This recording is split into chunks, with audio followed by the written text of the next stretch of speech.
Hey, good morning everybody and welcome to the vlog. Mother Nature threw us another curveball. It was supposed to be 50 degrees and partly sunny today and I woke up to snow. That's right, welcome to spring. Let's try to make a great day together regardless of what Mother Nature is doing. Go ahead and head to the shop.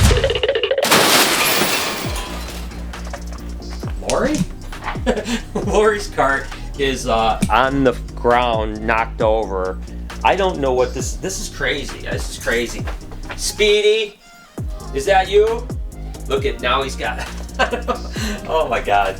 Speedy knocked over, yeah. So I can't believe he's never done that before, but he definitely, you got the face of a, well no, you got a face of someone that ate a lot of carrots, but you were guilty, weren't you?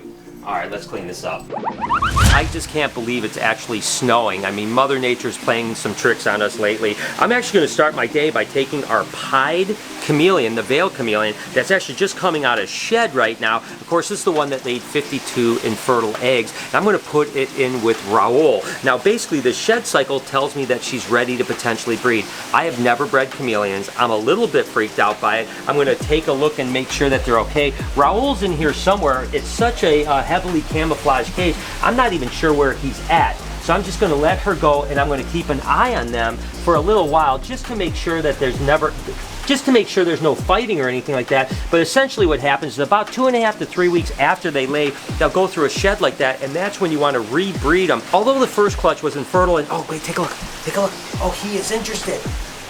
Oh my gosh, look at this. Again, I'll pay attention to what he's doing here. Let's take a look. He seems like he's interested big time in her.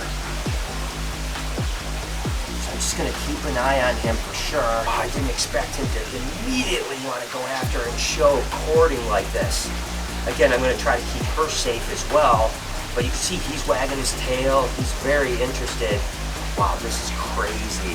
So again, I'm just gonna watch these guys for a minute. And again, what I was saying is that after they lay that infertile clutch, the second clutch usually can be fertile. You breed them about 2.5 to 3 weeks later.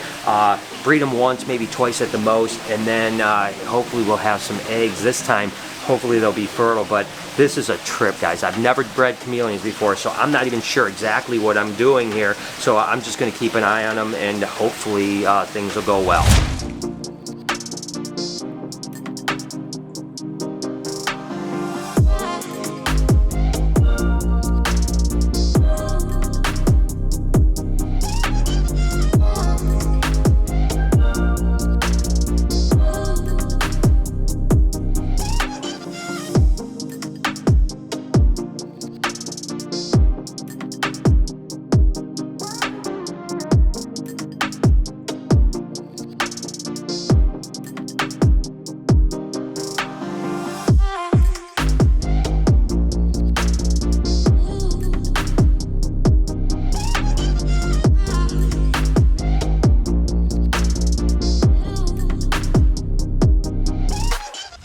Diddy, what's going on, big boy?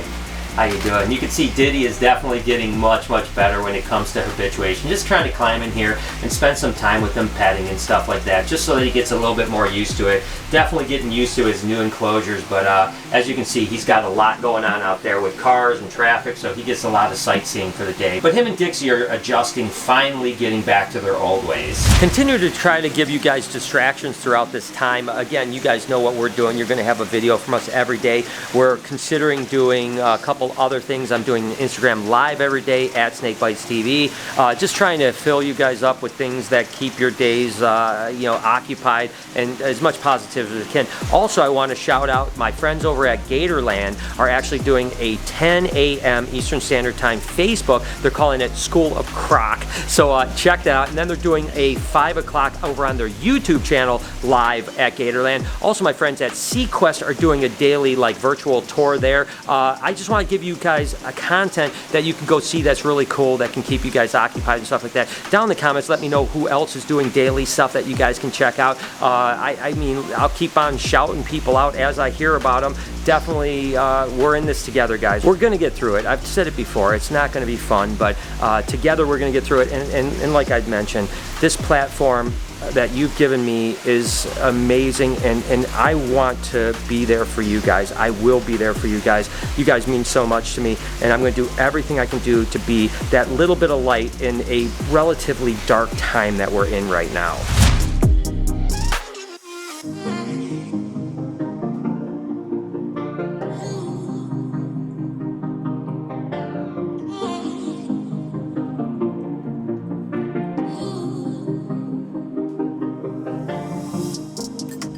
Lori's at it, feeding and feeding.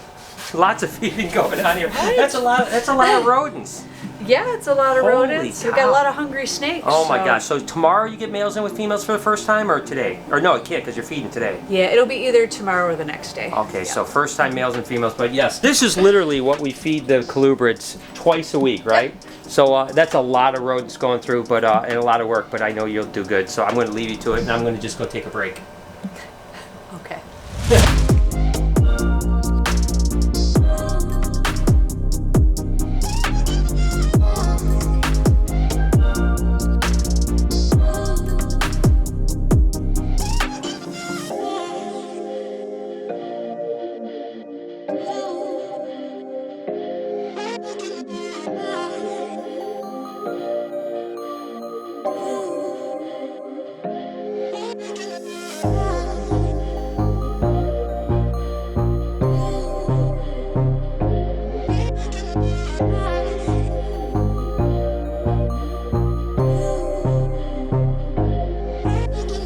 I will say one thing that I am a little bit concerned about through this whole thing is paper towel. This is basically the last paper towels we have. We go through a lot of paper towels, obviously cleaning. We use it for bedding for some cages. So when we run out of this paper towel, we can't find any more. We went online, don't know anything about it. It's stressing me out. I'm not sure exactly what we're gonna do. We'll get creative. Let me know in the comments if, number one, you guys have any ideas how we can get by without paper towel, because we wanna be sanitary, right? We don't wanna spread things around. We always wanna keep things as, again, sanitary as possible around here. So number one, if you guys know where I can find paper towel, let me know.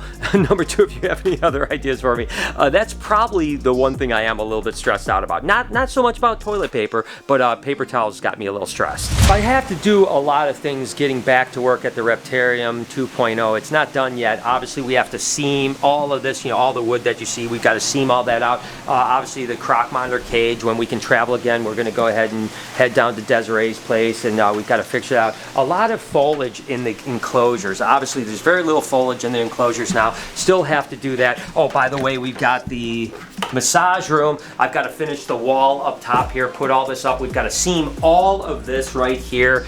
Still just a lot of little punch out lists to do. We're actually adding the hose reel and temperature control so that we can fill all the gators and all the water features with 82-degree temperature water. It'll be 82 all the time. It's actually what they call a hot water mixer that we're putting on there. That goes in tomorrow.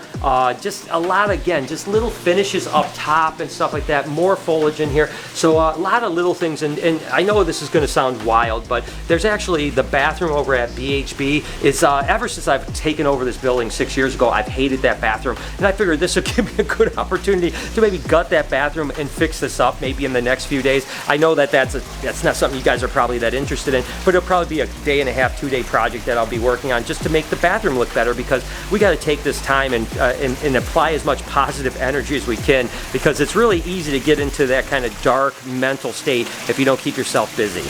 And like I've been mentioning, I've been trying to come up with ideas to continue to, entertain you guys, distract you guys, and all that stuff. I don't have to keep on beating that dead horse. You guys know what it is. This is actually a scaleless silver queen, which is just absolutely incredible. And of course, this is a motley scaleless right here. Oh my gosh, that thing is crazy. And so I have this new idea that I wanted to know if you guys would want me to do it. I'm assuming you guys are going to want it, but I'm going to still bring it up to you about doing an extra video maybe once or twice here next week. And what I mean by that is that I would just literally open up cages like this. Of course, this is a coral ghost corn. It's got all that pink in it. And of course, this thing, oh my gosh, that is absolutely ridiculous. That is actually a coral or salmon snow corn.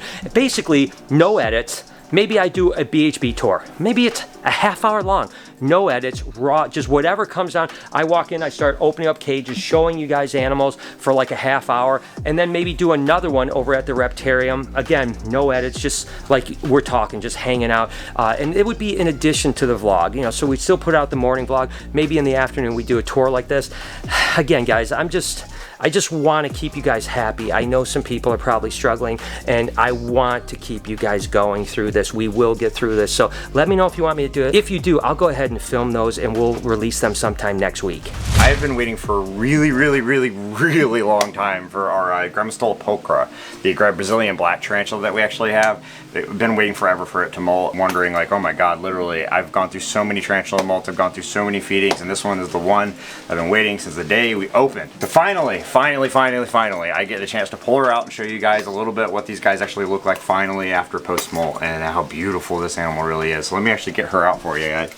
And she's beautiful, golly, man. I mean, it's really funny because, you know, like a couple of days ago I was holding that bird eater, and like, you know, that's one thing that's certainly intimidating of an animal. And then you got these guys who are just little puppies, man. They're sweet little things. So I see a lot of like crazy webbing going on. It looks like she burrowed a little bit. What's going on with all this stuff? The best way I can actually explain this in the best layman's sort of way I could do is think about a lot like sound waves. Sound waves are vibrations. The wider the frequency, the lower the sound, and the higher the frequency, the higher the sound. So like with these guys, like the more vibration they feel, the closer the animal is. So similar to like sound waves, they would actually pick that kind of thing up. So these guys, instead of their eyesight, instead of their ears, instead of anything else, they have hair, and they have their webbing, and they have those little hooks on their body, and that is exactly how they feel around. That is exactly how they know their environment, because that's all they need to know. And evolutionarily speaking, that's just how they developed. They've never needed to develop further better eyesight. They never needed like a jumping spider who has the frontal eyesight. They never needed to actually get anything more than just to create that ambush, create the nest, and then wait for their food to come to them. Daisy's looking extra beautiful today. And oh, by the way, guys, remember the other day when I talked about Netflix shows and asked you guys for what we should watch, and I talked about The Lion King? And I talked about the Tiger King series. Holy moly. I'm only on episode 2. I think there's 6 episodes. Great. Trust me, guys, you want to watch this one. Now, I know almost everyone that's in this documentary series, and I'm blown away. I don't even know what to say, and I'm only on episode 2, and I hear it gets even crazier. So take a little advice from me. Tiger King, watch it.